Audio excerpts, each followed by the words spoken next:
مرحبا. بدأنا منذ حلقتين جولة مع الأزهار التي ترتبط بعدد من العواصم والبلدان في أنحاء العالم. كانت جولتنا الأولى من شرق آسيا وتحديدا من اليابان مع زهرة الكرز أو الزهرة التي تسمى باللغة اليابانية بساكورا. انتقلنا بعدها إلى قارة أوروبا واستمتعنا بجمال زهرة التوليب التي اتخذتها هولندا رمزا لها. وسيكون ختام جولتنا في هذه الحلقة مسكن مع عاصمة رائعة الجمال من الوطن العربي.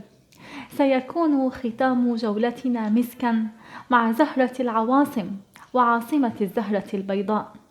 سيكون ختام جولتنا مسكا مع دمشق الشام، مع دمشق التي عانقت زهرة الياسمين البيضاء وارتبطت بها ارتباطا وثيقا حتى أصبحت هذه الزهرة رمزا طبيعيا من رموز الشام لتصبح دمشق عاصمة للياسمين.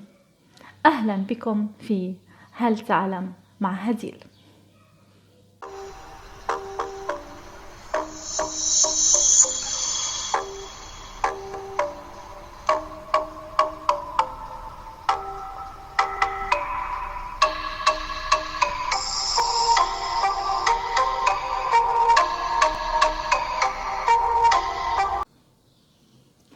هل تعلم أن لزهرة الياسمين قيمة كبيرة عند السوريين؟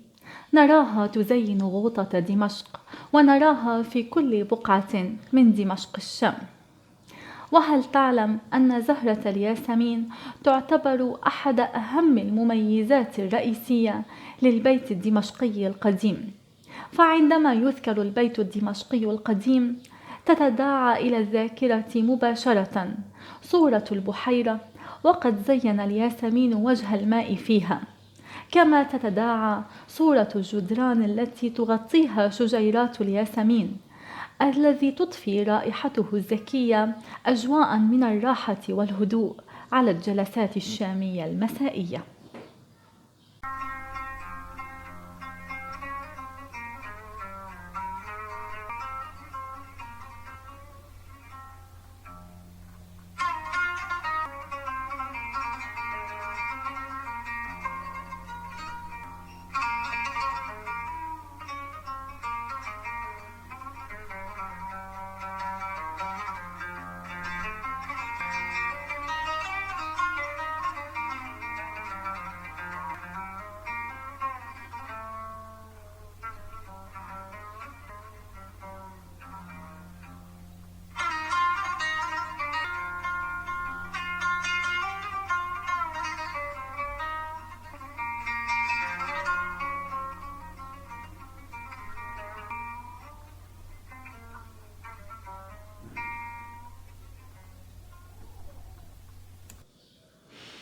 هل تعلم أن ظاهرة زراعة الياسمين الدمشقي التي كانت منتشرة في البيوت الدمشقية القديمة انتقلت عند توسع المدينة إلى الأحياء الحديثة، فانتشرت ظاهرة زراعة الياسمين على أسوار المنازل وتدلت من الشرفات وأصبحت تغطي أدراج البيوت وعتباتها، كما انتشرت في مداخل الأبنية الحديثة، وأصبحت الأرصفة تعج بزهيرات الياسمين المتساقطة من تلك الشجيرات، كما انتشر الباعة المتجولون الذين يقومون بجمع تلك الزهيرات في أطواق يقوم السوريون بتبادلها كهدايا تذكارية رمزية في فصل الربيع.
وهل تعلم أن العديد من الأساطير قيلت عن دمشق وعن ارتباطها بالياسمين؟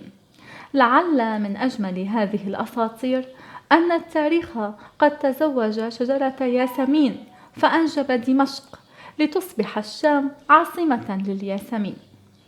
وهل تعلم أن الياسمين ظل عبر التاريخ علامة تميز الهوية الدمشقية خصوصا والهوية السورية عموما، وأصبح ينبوعا للجمال والشعر، فلم يبقى أحد من الدمشقيين والسوريين أو حتى العرب إلا وتغنى بالياسمين الدمشقي، كل على طريقته، من البسطاء وحتى كبار الأدباء والمثقفين والشعراء.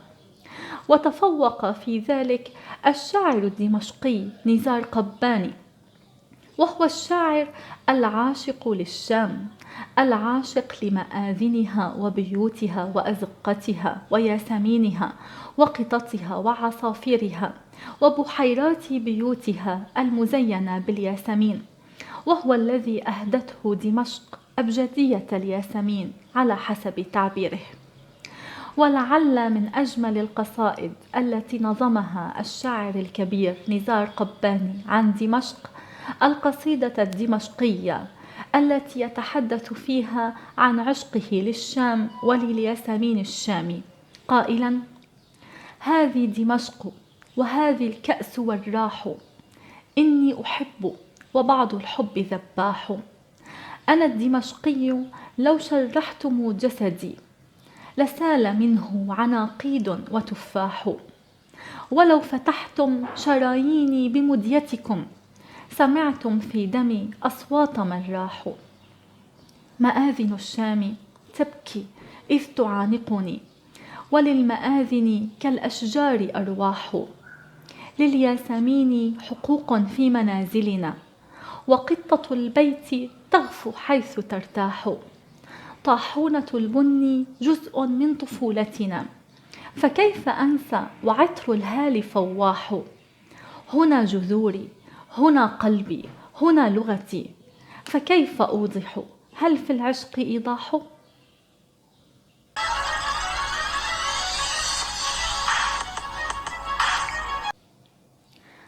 والآن إلى معلومتنا الغريبة لهذا اليوم.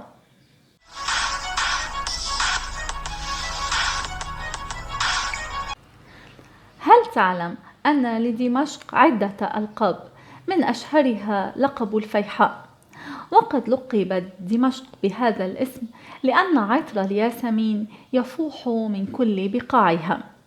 والفيحاء لقب محبب عند السوريين، وقد اعتادوا إطلاقه على عاصمتهم دمشق الفيحاء.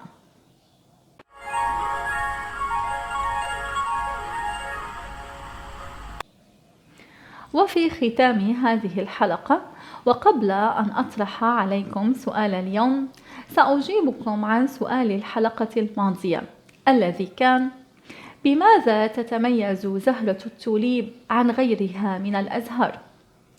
تتميز زهرة التوليب عن غيرها من الأزهار بعدة أشياء، ففضلا عن تمتعها بشكل جمالي ساحر وجذاب، فهي تظل نضرة لفترة طويلة ولا تذبل بعد قطفها مباشرة، فضلا عن تحملها لبرد الشتاء القارس، وتمتعها بألوان عديدة ساحرة وخلابة كالأبيض والأصفر والبنفسجي والأحمر، ولا تستغرب إذا وجدت زهرة توليب باللون الأسود.